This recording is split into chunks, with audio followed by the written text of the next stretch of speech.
Bonjour Bénédicte. Bonjour Stéphane. Bénédicte, donc je vous le disais dans le sommaire, Bénédicte, elle était au COMEX de la SNCF. C'est ça. En charge du Transilien. Par exemple. On avait parlé ensemble de la gare de Clamart. Je me souviens très bien. Bénédicte. Je me suis doutée que vous habitiez à Clamart, que peut-être qu'il y avait des trucs avec la gare de Clamart. Et c'était un casse-tête, la gare de Clamart. Ouais. Il y avait le Grand Paris, le TGV, le truc, J'ai noté que vous aviez interviewé le président de la Société du Grand Paris, donc vous avez sans doute eu des retours. 2 heures avant qu'il se fasse virer. Le pauvre. Bon. Drôle d'histoire. Hein. Et je ne sais pas d'ailleurs s'il était au courant au moment de l'interview. C'est une formidable... Alors allez voir ça. Formidable interview. On a parlé de tas de choses absolument passionnantes. Et donc, COMEX, en charge du Transilien. C'est quand on est en charge du Transilien, on manage combien de personnes, Bénédicte ? On va dire, grosso modo, 50 000 personnes. 50 000 personnes. Il y en a qui sont en direct, d'autres qui sont en indirect. Mais surtout, on a la responsabilité de 3 millions de voyageurs tous les jours. Et ça représente presque 10 fois le trafic du TGV. On n'en a pas conscience. Et puis, c'est des gens qui ont besoin du train pour aller bosser. Et on ne peut pas dire que ce soit super rigolo tous les jours. Pourquoi à un moment, tu dis j'en ai marre ? Alors si, tu le racontes très très bien d'ailleurs. Tu dis, ah oui, ben oui. Parce que cette histoire, elle va tous vous intéresser, les amis, si vous avez, on va dire autour de la cinquantaine. Voilà, on va dire ça. Très gentil, c'est-à-dire qu'il y a réorganisation de pouvoir au sein de la SNCF et tu te rends compte que tu vas être placardisé. Ouais, je me dis... T'as pas envie d'être placardisé. Je me dis qu'en fait, on va prendre beaucoup d'égards avec moi, parce que j'ai fait pas mal de choses dans ma vie à la SNCF, mais que je vais me retrouver avec des trucs très inintéressants à faire. Et surtout, je vais perdre mon énergie, mon enthousiasme. Et je pense que les dirigeants qui perdent la niaque, c'est des poisons pour les entreprises. C'est des poisons pour les collaborateurs. Et je me souviens, jeune, avoir vu ça. Et je me suis rappelé de m'être dit, jamais, jamais. Et donc, quand je sens que ça va m'arriver, je me tire, pour dire les choses de manière crue. Je me tire et du coup, partant, je n'avais pas vraiment de plan organisé. Je me dis, qu'est-ce que tu aurais voulu faire dans tes rêves les plus fous, puisque finalement, l'occasion t'est donnée. Et donc, je n'ai pas cherché un boulot pareil, parce que je pense que j'aurais eu du chagrin, en fait. J'ai eu du chagrin quand même de quitter la SNCF. Ouais, tu peux pas aller chez, j'en sais rien, Keolis, voilà, ou chez... Enfin... En fait, Keolis aurait pu, parce que c'est le groupe SNCF, mais quand même, j'aurais pas pu refaire une Transdev, autre... Voilà, j'aurais pas pu. Mais malgré toute l'amitié que j'ai pour les gens de Transdev... Ouais, non, mais je comprends ça. Je m'étais dit, il faut vraiment faire autre chose. Et quitte à faire autre chose, faisons un truc qui fait rêver, et voilà, et alors... Bon, comme tous les dirigeants, je m'étais fait mon petit safari en Silicon Valley pour découvrir le monde des startups. Mes enfants y travaillaient. Et je me suis dit, mais en fait, c'est ton tour, ma fille, c'est à toi d'y aller. Voilà. Et donc, j'ai eu très envie de ça.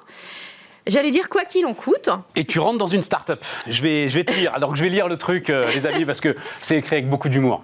Alors donc tu rentres dans la start-up le premier jour. Ça ressemble pas vraiment à des bureaux, plutôt un croisement entre une salle d'études et une location de vacances. Je comprends qu'il faut que je m'assoie là où je trouve de la place. Chaque table est encombrée par une forêt de câbles mélangés que l'on devine attachés tous au même Mac de chacun des membres de cette tribu bruyante. Mon Mac, je l'ai acheté la semaine dernière. Personne n'a pensé à me dire que les commandes CTRL-C et CTRL-V ne fonctionnaient pas et je n'ose pas demander de l'aide autour de moi de peur de déclencher un fou rire généralisé. J'adore. Et encore un autre extrait que j'aime encore plus. Donc de deuxième jour, troisième jour, je sais pas quoi. Quelqu'un peut me dire où est le départ courrier ? Ma question tournoie jusqu'à ce que Marcel, qui a fait un stage dans un grand groupe, comprenne de quoi il s'agit et m'indique le bureau de poste le plus proche. C'est un choc de culture totale. Oui, c'est un choc. Enfin, c'est 3 chocs, à vrai dire. Parce qu'il y a d'abord le choc grand groupe start-up. Ensuite, il y a le choc mon âge et les millennials. Ils ont tous l'âge de mes gosses. Et puis, il y a un troisième choc, et peut-être que je n'avais pas anticipé, et qui est le plus difficile, c'est que j'étais membre du COMEX, donc une sorte de statut de reine d'Angleterre, à qui il y a beaucoup de déférence envers... Et puis, d'un seul coup, je me retrouve salariée de base. Il n'y a plus de départ courrier. Il n'y a plus de départ courrier. Et puis, en fait, les slides, il faut se les taper soi-même. Et en fait, ce que je découvre, et je pense que c'est là que j'ai le plus grandi, où j'ai le plus appris, c'est que dans une vie professionnelle, au début, on fait les choses, ensuite, on les fait faire. Ensuite, on apprend les pouvoirs d'influence. Et puis un jour, on s'aperçoit, comme ça m'est arrivé, qu'on ne sait plus rien faire du tout. C'est-à-dire, ce que font les autres, on ne sait pas le faire. Et Et pour moi, ça a été une vraie claque dans la figure. Et mais les slides, on s'en fout. non. Ok, moi non plus d'ailleurs. Oui, mais dans une start-up, on n'a pas les moyens d'avoir du taylorisme ou des tiroirs ou des silos. Donc en fait, chacun doit mettre la main à la pâte. Et donc du coup, Bénédicte, est-ce que tu peux faire des slides? Parce qu'il faut aller faire des présentations devant les clients. Parce qu'il faut les faire tout de suite et qu'on n'a pas, on va donc pas tayloriser le boulot. Et puis c'est bien normal. Et donc je me retrouve dans la situation de, en fait, pour faire court, tout ce que je savais faire n'était pas utile. Rien de ce que je savais faire n'était utile, pardon. Et en fait, ce que j'avais à faire, je ne savais pas le faire. Voilà. Et donc, ça a été un choc, mais vraiment important au départ. Alors, ce que je dois dire, c'est que la caractéristique de cet univers, c'est que les gens étaient extraordinairement bienveillants. Donc, ils m'ont appris, ils m'ont prise en main.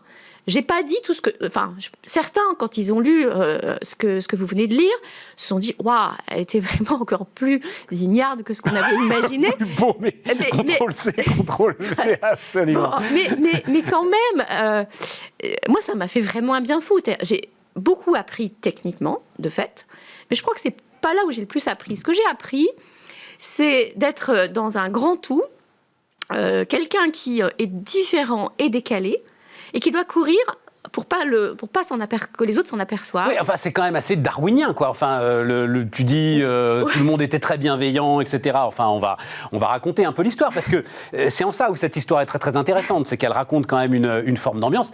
C'est quand même darwinien. Tu dois y arriver, quand même. Ah, oui. Voilà, en fait, une petite entreprise, elle est quand même sous la pression de...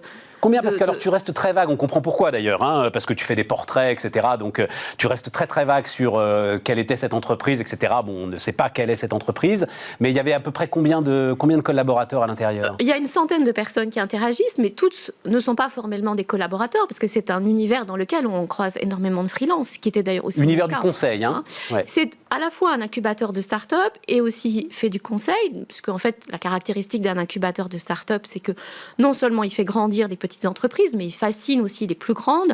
Et il y a beaucoup de présidents ou de DG de grands groupes, en fait, qui veulent fabriquer la même chose au sein de leur entreprise et qui demandent à cet incubateur de leur faire grandir leur propre troupe dans le cadre de démarches d'entrepreneuriat. Et donc, c'est aussi ça, c'est à ça aussi que j'ai participé.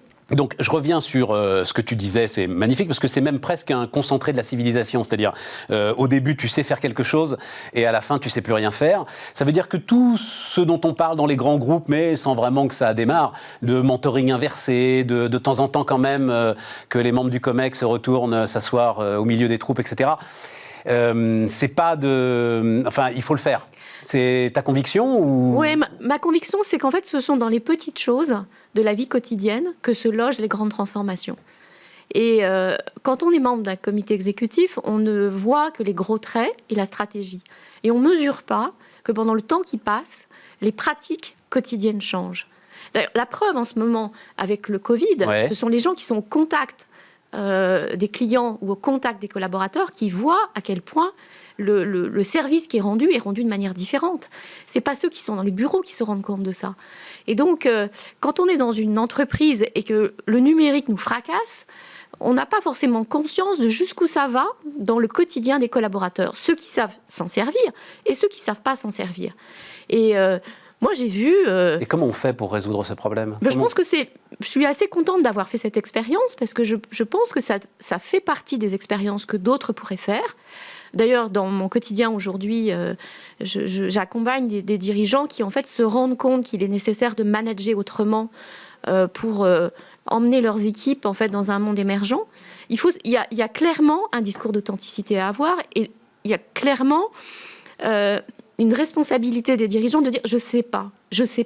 Parce que quand on dit « je sais pas », on donne la possibilité à quelqu'un de vous aider. Et je pense que c'est très important dans un univers qui est en train de bouger comme ça, que tout le monde contribue à modifier le modèle. Parce que, quand même, quand tu dis... Alors, juste un mot là-dessus, parce qu'on va retourner sur la start-up, c'est quand même ça le sujet. Non, je suis un peu perturbé quand tu dis... parce que c'est un discours que j'entends beaucoup et que je conteste. Quand on arrive tout en haut, on ne sait plus rien faire. Non, j'entends beaucoup des chefs d'entreprise que je respecte beaucoup. Le patron d'une PME, etc., qui dit « Mais ces managers des grands groupes, on s'en fout, c'est pas eux qui sont importants. » Si, les gars, c'est eux qui sont importants. C'est-à-dire, savoir quand même piloter une entreprise qui fait 20, 30, 40 milliards d'euros de chiffre d'affaires, c'est pas ne savoir rien faire quand même, Bénédicte. Non, mais c'est clair. C'est assurer la croissance du pays et l'emploi de centaines de milliers de personnes. Oui, et je crois que j'ai su faire ça.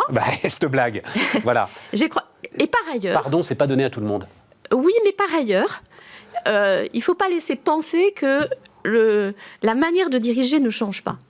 Et j'ai la conviction que les cycles se sont raccourcis, c'est-à-dire ce qu'on attend des dirigeants, c'est qu'ils soient capables de projeter des visions et des ambitions, sans doute à plus long terme, et dans le même temps de raccourcir les cycles.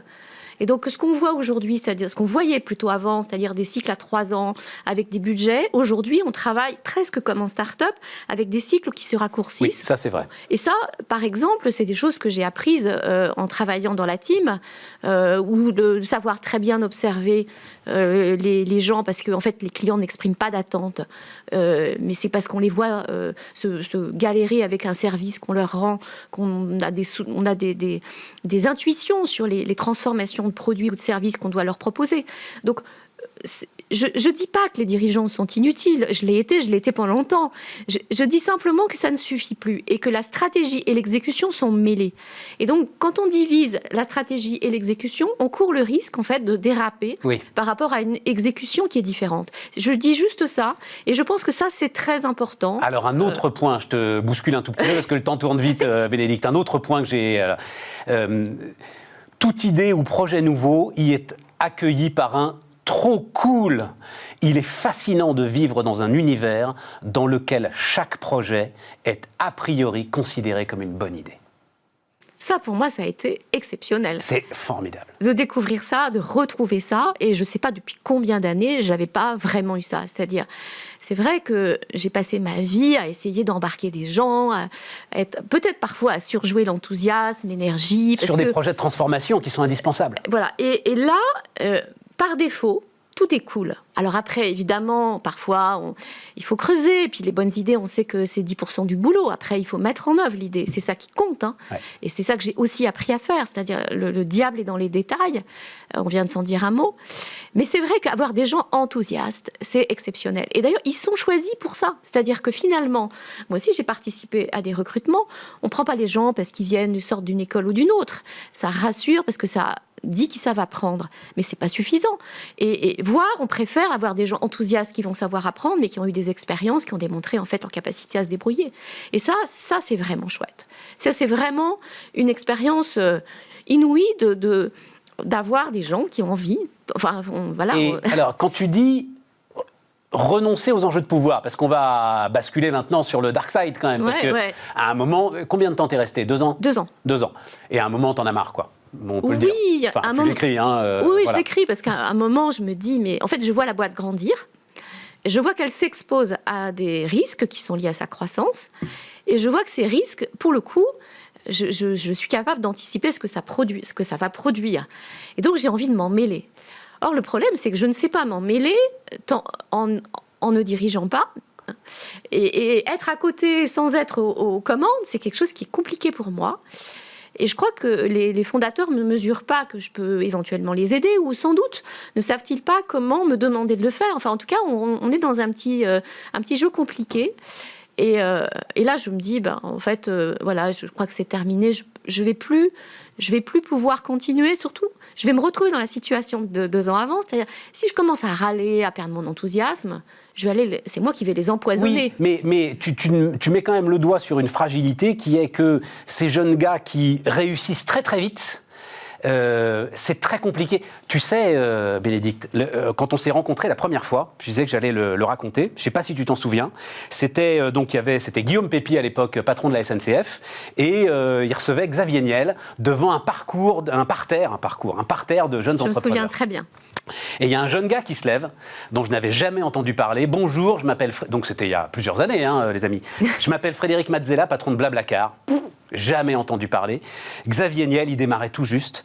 Comment est-ce qu'on maintient la capacité d'innovation une fois qu'on a 1 milliard d'euros de chiffre d'affaires? Je lui disais, waouh! C'est-à-dire, le gars, il avait compris un truc, et c'est pas par hasard derrière si Blablacar devient Blablacar, que la vérité de la start-up peut pas être ensuite la vérité de l'entreprise qui commence à se structurer. Mais clairement, c'est-à-dire que passer du kilomètre 0 au kilomètre 1, ça demande une énergie incroyable. Mais passer du kilomètre 1 au kilomètre 10 et ensuite du kilomètre 10 au kilomètre 100, c'est d'autres compétences. Et c'est là où ça devient compliqué, parce que ça suppose éventuellement de faire rentrer dans l'entreprise des gens qui n'ont pas la même culture.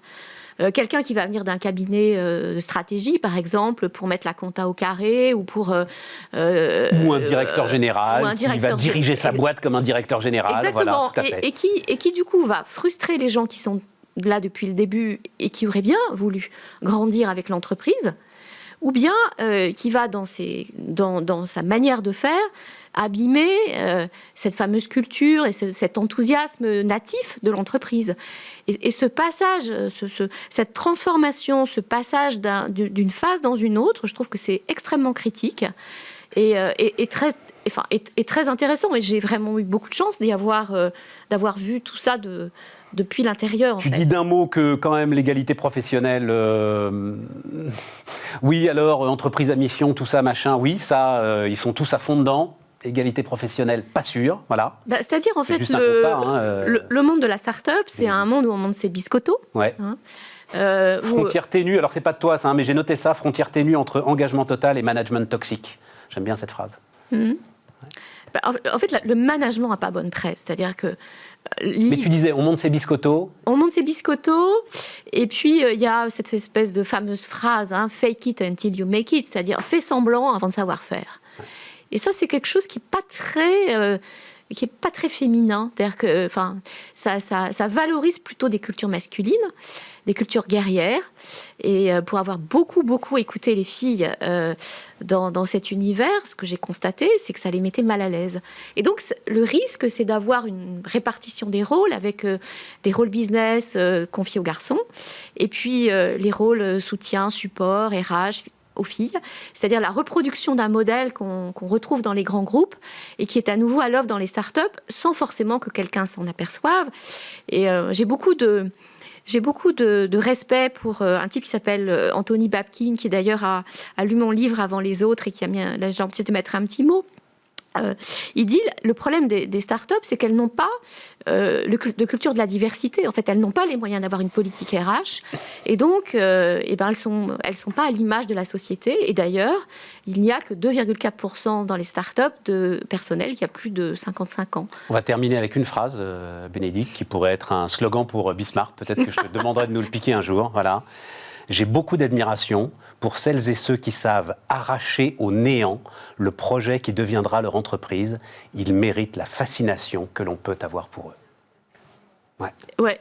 Arracher au néant, c'est ça un entrepreneur. Absolument. Et on peut chapeau pour cette on phrase. Peut leur donner...